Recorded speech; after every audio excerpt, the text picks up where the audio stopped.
because I need to know every single rookie that I'm going to leave every single round with, Nate. And hey, you know what?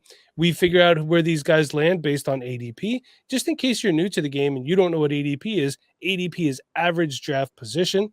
And the way we make that is we do mock drafts over on the Patreon, patreon.com/Dynasty Rewind. Do us a free 7-day trial. Come hang out. Come mock with us. A lot of people stay because the Discord is fire, as people have told us. It is. Nate, let's start with round one. Who is the Yep. guy that you're locking down in every single draft you have, or trying to the best of your ability in round one? Who and why? It's hard in round one because there's a lot of players I want. Like round one this year is stock full of players that we want on our dynasty team. It's not like, okay, there's a top 4, top 3, and then it's whatever. No, it's a top 7, it's a top 8 now. Gosh, by the time the NFL draft comes around, it could be a top 9, top 10. It's be the whole first round, where any first round pick is an incredible pick. Who knows? There's going to be some guys that fall and bust out, though, because not everyone's going to be the safe prospect that we think they are. But Mike, there's one player that I feel better about than any other player outside of Marvin Harrison Jr., I think, being an incredible pro, and that is Rome Odunze, wide receiver out of Washington. I talked about in the last pod. He is pro ready, not just physically, but also mentally. He showed out at the combine. He showed us that he's athletic. You know, these bigger wide receivers, a lot of times we're worried that maybe they don't have the athleticism to, keep up in the NFL, and they just have to, be those bigger contested catch guys. Rome Odunze does not have to worry about that. He's got the athleticism to add yards after the catch. He had a punt return touchdown this year. He is athletic and able to make people miss after the catch. So it's not just winning at the contested catch point. It is creating separation. It is winning after the catch as well. And it's also the mentality, I think, with Rome Odunze that teams are going to love, and reasons why I think there's just as good a chance that he goes in front of Malik Neighbors as there is that he goes after Malik Neighbors. I think it truly is a toss-up because, when we're looking at it from a fantasy perspective, there's honestly not as many variables in play. But when the NFL teams are looking at it, they have to take a lot more into account. And just everything we've heard from Rome Odunze's team and people talking about him, man, he has just impressed me week in and week out throughout this pre-draft process on how he carries himself, how he has continued to improve himself throughout this. And I think he's going to be such a good pro player, Mike, that I do not want to leave my drafts without Rome Odunze. He led the NCAA in receiving yards this year, had 1,600 yards. Okay. Rome Odunze, he is impressive. There's a top 5 in receiving yards. Outside of Rome Odunze, the one with the largest ADOT was Tet McMillan out of Arizona. He had almost 1,400 yards, and he had a 12.9 ADOT.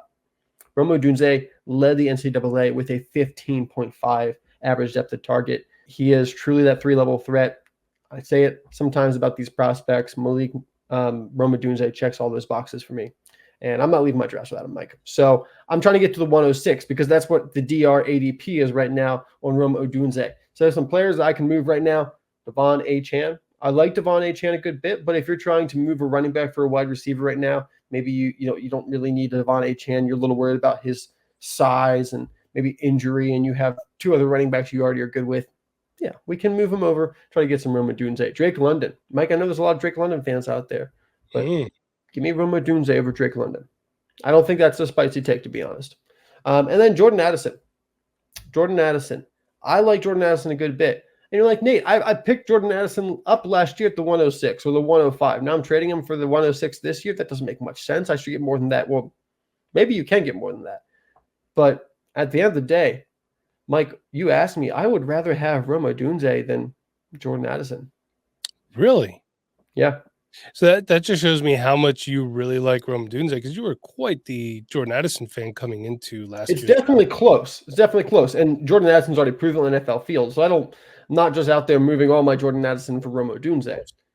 But yeah, that's how good I feel about Rome Odunze and the upside that he brings. And especially because he brings that kind of the unknown where he's not the wide receiver 2 across from Justin Jefferson. Rome Odunze could be the wide receiver 1 for a team and maybe give us some more fantasy upside. So those are some guys I'm moving for him picks-wise. Could you move up from like the 109 with the 205 and get to the 106? I think that's a trade that you could probably get a conversation started. Mike, Keep Trade Cut told me that with the 109, you would need a mid-third to move up to the 106. I thought that was laughable. Yeah, I don't think so. I understand the logic there, but I just feel like when you're on the clock, people don't want third-round picks in the first round necessarily. You need that second to move up. And even more. Who knows? Yeah. I like it. I like where your head's at there, and that just shows your conviction. So that's Nate talking about how he needs to leave with Rome Odunze. And I'm going to tell you, if I'm at the 108, I want the wide receiver 4 and 8. I want Brian Thomas from LSU. Hey, Brian Thomas had 1,100 yards last year. Oh, but he only had one really good year at LSU, Mike. What's up with that? I looked into it. In 2022, do you know who had a good year receiving-wise for the LSU Tigers? Malik Neighbors. And that's it. Nobody else had over 414 yards, and that was Mason Taylor. And then after him was Jeray Jenkins and then Brian Thomas Jr. with 361. And in 2021, the leading wide receiver for the LSU Tigers with Max Johnson and Garrett Nussmeier slinging the rock was Keyshawn Boutte with 509 receiving yards. So the fact of the matter is, Brian Thomas's first 2 years at LSU, we had one standout wide receiver, Malik Neighbors, who many people are considering to be the wide receiver 2 in this class. And LSU, they tend to lean a lot of times towards their older players, the guys that have been in the program for a while, unless they have somebody come in and really pop off. So I'm okay with this. I'm better with a third-year breakout than a fifth-year breakout in Xavier Legette's case. But at the end of the day, we're taking him in the back half of the first round, not like where Xavier Legette's going in the back end of the second round. But that being said, look, I like Brian Thomas Jr. He's a lanky guy with great hands. He's not the most physical player overall, but he does make NFL-style catches. And I did see some inconsistencies in the short game, but I like him in the intermediate and deep ranges. I love Brian Thomas Jr. If I'm at that part of the draft, I really want to focus on him. And if I can't get him for some reason, Troy Franklin will be a good consolation prize, if you will. Here's some guys that are valued around that pick right now. Kyle Pitts, I'm assuming that would be in a non-tight end premium league. It didn't specify. Bryce Young, Deebo Samuel, and Jaden Reed. Nate, would you give up Jaden Reed for Brian Thomas Jr.? Because that one, I put him on here because that one's really tough for me. Yeah, maybe. I think there's definitely an instance where I would trade Jaden Reed for Brian Thomas Jr. You know, imagine Brian Thomas Jr. goes to the Jaguars in the middle of the first round.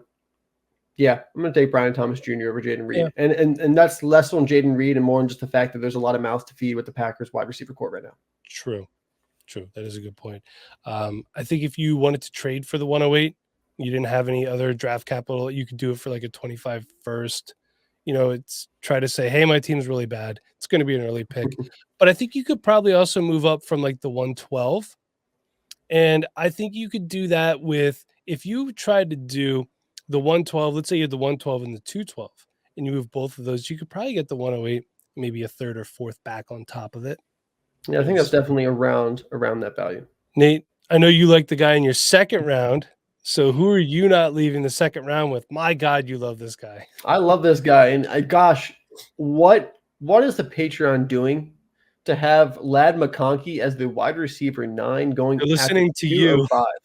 They're not listening to me, because if they were listening to me, he would be in the back half of the first round. That is actually true. Sorry. So right now I'm looking at Lad McConkey at the 205, and I'm thinking that's an incredible value. Now, I get it. I'm higher than consensus on Lad McConkey, but I love me some McConkey. Like I said in the last podcast, he showed out the NFL Combine, 4.39 the 40-yard dash, 1.52 10-yard split, Mike, which is the same as Trey Benson's or A.D. Mitchell's. So Lad McConkey, he's got real speed, and he proved it. And he's a really good route runner, one of the best route runners in this class for me. So between that and showing off elite speed and everything else he brings to the table, you bring yards after the catch ability, good hands, physical, so that the catch point plays hard. I love everything that Lad McConkey's done. And in 2023, he had 3.26 yards per route run, Mike. And anytime a prospect reaches 3 yards per route run for me, that's getting into the top tier company of that draft class. And usually you're seeing the top wide receivers at that point. Now, every now and then, like this year, you got Ricky White in there from UNLV with, I think, like 3.8 yards per route run. So maybe there's something there with Ricky White, but also you don't see that a lot with guys who aren't, top tier producers. And Lad McConkey, despite not being on the field as much as we would have liked him to be, when he was on, he was a top producer. And for me, as long as he gets that draft capital, back it up, and the medical's clear, he is a huge value for me at the 205. He should be coming off the board a lot quicker than the wide receiver 9. So right now to get this pick, though, Mike, you can move a guy like Chris Godwin, Jameson Williams, or Romeo Doubs, just some other wide receivers that I would much rather turn in and come out with Lad McConkey. I think I probably would rather hold on to Chris Godwin of those three, just a little of the three, sure. Yeah, but I'm okay with, and I feel like you could probably move these other two guys and get some plus value, like Lad McConkey and plus a little bit. I'm not saying it's going to be an excessively plus. My second round guy, I'm a big fan. Tennessee whatever. Jaylen Wright, the running back. His current ADP is the 206. He's the running back 3 in this class. But Nate, what I love about him, and you'd said on the last pod that the comp was Alvin Kamara. I didn't get to say it then. I feel like it's a really lazy comp. I'm not saying that you made that comp, but you see the helmet, and I even pointed out the helmet scouting. Yeah, and it's like, oh, he's Alvin Kamara. I think he's a better pure runner than Alvin Kamara is. Alvin Kamara is a fantastic receiving back, but if you watch him throughout his career in the NFL, he's not the best pure runner. He struggles at times between the tackles. Jaylen Wright does not. Speed, burst, lateral agility, he has it all. Now, I could see him being a mid-round draft pick and having a Kyron Williams type ascension. It might take a year or so, but that's okay, because if he's a later draft pick, you're picking him up late anyway. He's not the most powerful. He does compensate with cuts, change of direction, and he has very good above-average long speed as well, Nate. Yes, very much. He is currently valued around players, Nate, such as Dillon Johnson, but he's also valued around Calvin Ridley, Daniel Jones, Jaylen Warren, and Alvin Kamara. So you could go from Alvin Kamara to Jaylen Wright. I don't recommend making that move right now until you know where Jaylen Wright is, but that's what we're looking at. Jaylen Wright, Nate. Hey guys, Bob here, dropping by to interrupt your scheduled programming to thank today's trusted partner, Mint Mobile. I don't know about you, but I'm always looking for ways to save money, and it always shocked me to see what I was paying when it came to my wireless bill. I couldn't help but think, what am I even paying so much money for? Am I paying for speed, coverage, data, access to 5G, unlimited talk and text, mobile hotspots, you name it? I was paying so much money while Mint Mobile offers all of these features for as low as $15 a month. And I know what you're thinking. It was my first thought too. How can they only charge $15 a month for that much coverage? For starters, they're built on the nation's largest 5G network, and they keep costs low by only selling online. This means no pushy sales rep trying to earn a commission or brick and mortar locations. The cost is great, and don't worry, they made switching easy too. This is all thanks to the Mint Mobile app and digital eSIMs that most phones now have. This means you can sign up and activate your phone from the comfort of your own home and start saving today. Switching was a breeze, and now I'm saving money while enjoying all the same YouTube videos, streaming NFL games, and listening to podcasts just like I used to. All of this without any drop in video quality, speed, or performance. And the last thing I'll say is this: big wireless companies want you to think that they're the only option. And quite frankly, that's just not the case. Try mintmobile.com/Dynasty Rewind. The link will be on the screen in the YouTube description as well as in the pinned comment below. Thank you all so much for listening and supporting this brand as much as you do, and a huge shout out to our new partners at Mint Mobile. But with all of that said, let's get right back to the content you came for. Let's move on to round 3. Shocker. Once again, what are we doing in these mock drafts? Come on, people. How is Marshawn Lloyd still in the 3rd round of our mock drafts? Mike, he's currently got a DR ADP of the 302, which is RB7. Beautiful. This is ludicrous. He deserves to be in the 2nd round. As I said earlier, I think in the last pod, he's an auto draft for me at the back half of the 2nd round right now. He is 5'8.5", 220 pounds. So he's got that BMI. He's over 5'8". That's the threshold there. 220 is really good. For me, I kind of comped him to DeAndre Swift, but he came in even bigger. So he's kind of a bigger, stronger DeAndre Swift to me. Doesn't have quite the receiving production in college, but I truly watching the film, he's got the receiving chops where he can be a plus receiver for a team at the next level. Came into the NFL draft, ran a 4.46, 36-inch vertical, and 25 reps on the bench, Mike. That 220, you can see it's strength. And that's what I really like about Marshawn Lloyd. He's got the burst, he's got the receiving ability, and he's also got the strength and contact balance to run in between the tackles. And for me, while Marshawn Lloyd might not be your stereotypical, prototypical running back that's going to, be a 3-down player, I think Marshawn Lloyd brings that to the table, especially in today's modern NFL, where maybe he's not, truly the RB1 in the backfield. Maybe he's the RB1A, and they have someone else out there kind of splitting some time with him. If Marshawn Lloyd is getting 50%, 60% of the carries, which I think is within the realm of possibility for him with his talent, and if he gets that day 2 draft capital that I'm really hoping he gets now, then I think he can come in and he could be a top 24 running back for your fantasy team. And I think getting that right now at the back end of the second, the beginning of the third, it is a huge value. I don't expect his ADP to stay here. Like I said, I do expect him to get drafted day 2, which I think if that is the case, really locks him in as a second-round pick. He's my guy. I love Marshawn Lloyd. RAS score of 8.90, which if you're not familiar with the RAS score, relative athletic score, this is probably the best score that I go off of for measuring athleticism based on size. 8.9, that's really good, Mike. It's 89th percentile. So if memory serves me correctly, he tore his ACL his first year at South Carolina, right?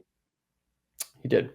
So he's over 3 years removed from that. And last year, he averaged 7.1 yards per carry, and he averaged 17.8 yards per reception. So he definitely does have some receiving chops too. This is my 3rd-round guy, UCF wide receiver Javon Baker. So he was an Alabama recruit. Mm-hmm. Yes. And then he did transfer to UCF. I would have loved to see him stay at Alabama and do well, but he could have ended up just being like Jermaine Burton, which wouldn't be so good. This ADP will not stand. The 307, he's wide receiver 15 right now, Nate. That is ridiculous. Here's what I like about Javon Baker. Is he the most physical player on the field? He is not. But does he have breakaway speed and the ability to shrug off defenders with ease after the catch? He sure does.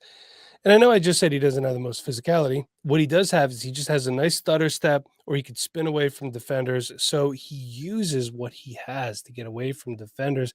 There were times out there, I was watching some cut-ups of him last weekend, where he was just wide open, could separate well, and he just made it look easy. A lot of guys don't like when players tear down, but I think honestly this might have been the best thing for him to do because he really stood out his last 2 years. He's strong at the catch point. He's strong in traffic. He's a really sure-handed receiver. His route running isn't the best. It's not the most pure route running, but he's going to be labeled as a good project wide receiver 3 that could eventually ascend to be a little bit more than that. In the 3rd round, if you're getting a guy who's a wide receiver on a team, like if he went to the Eagles, if he went to the Ravens or somewhere where he's a locked in wide receiver 3 from day 1, I'm perfectly fine with that. That's what I would love. I'm throwing on my taxi squad and I'm letting them just simmer and learn from there, Nate. All right. See, I agree with what you're saying. I think there's some potential there. For me, I think the 3rd round's a little early though. Well, if I'm getting Javon Baker in the 4th round, I'll take him there. But we'll see. We'll see if the ADP holds, Mike. Speaking of the 4th round, I'll go ahead into my next player. We love this guy here at the Dynasty Rewind. And I'm here batting for Bob since he can't be here. And it's Ben Sinnott. At the 401, the tight end 3 off the board. I believe it's Sinnott. Sinnott. It's how I heard the announcers saying it when I was watching. Better than Sinnott. I agree. So Ben Sinnott. I'll say that correctly now. He should be coming off the board a lot earlier than 401. And I don't think it's completely his fault because he's the tight end 3. So he's obviously being valued somewhat highly in accordance to the draft class. But the tight end 3 should be coming off the board earlier than the 401, even in a non-tight end premium league. Once these guys have draft spots, the tight end 3 is not waiting to the 4th round to come off the board, Mike. There is no way. Right now, this means in our DR ADP, we don't have a single tight end in the 3rd round.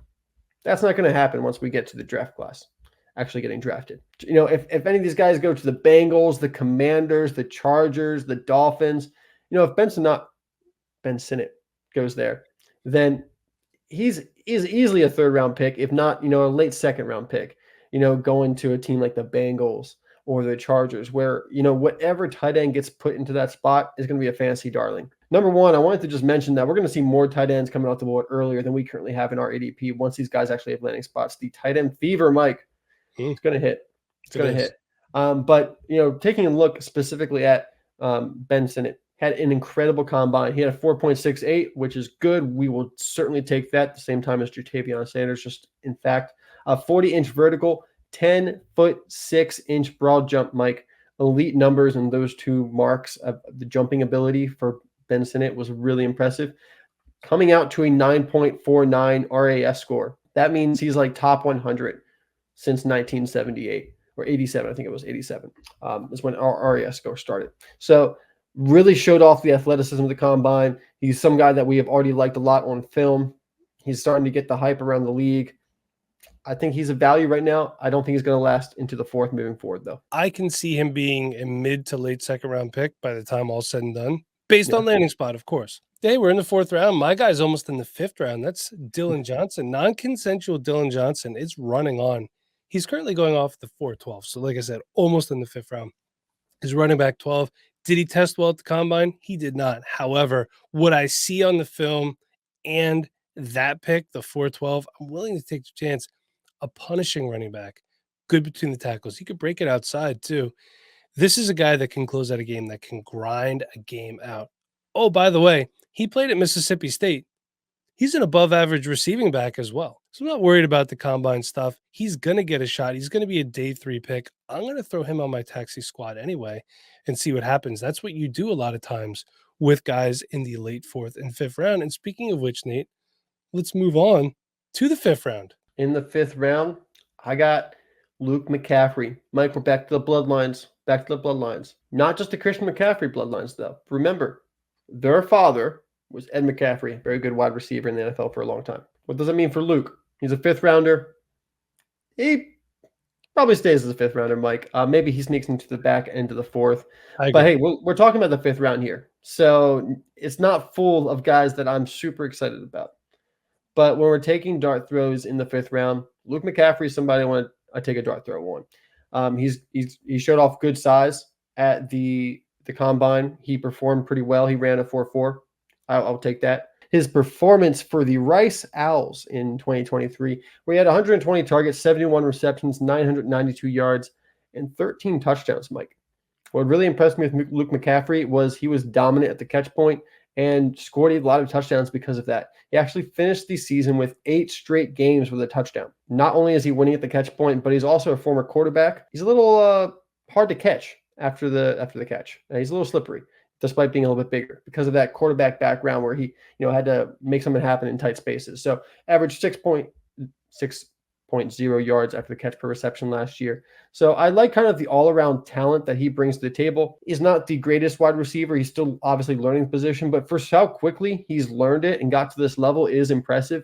Definitely someone that you might label a developmental wide receiver. But in the 5th round, this is a guy I'm fine picking up, putting my taxi squad in deeper leagues, and seeing if there's something that gets developed in the first year or two, and we can see Luke McCaffrey become something in the NFL. I agree with what you said. He is still trying to learn the position. He's not quite there yet. But I like what he brings to the table. And in the 5th round, I'm willing to take a stab on both him and South Dakota State running back Isaiah Davis. Guy's going off the board at the 5'7". He's running back 15. He's another guy, a physical runner, an above average receiver. They did actually use their backs quite a bit out there at South Dakota State. Now, he does lack the burst and long speed of a player like even a Dillon Johnson. He's good between the tackles. He can handle the full workload of being a 3-down back. I'm not saying that what he's going to be. I could see him being a guy that sticks around for a little bit in the NFL. He's always going to be hanging around fantasy rosters too. So Isaiah Davis, South Dakota State, late 5th rounder, could even end up being a UDFA in your fantasy drafts as well. That's it. All right, everybody. Thank you for tuning in. Thank you for listening. So until next time, for Nate, I'm Mike. Thanks again. Our Discord is caked up, as the young people say. Oh, no. I haven't looked up what that one means. Oh, no. But it's probably good, right? Because who doesn't love cake? Nate,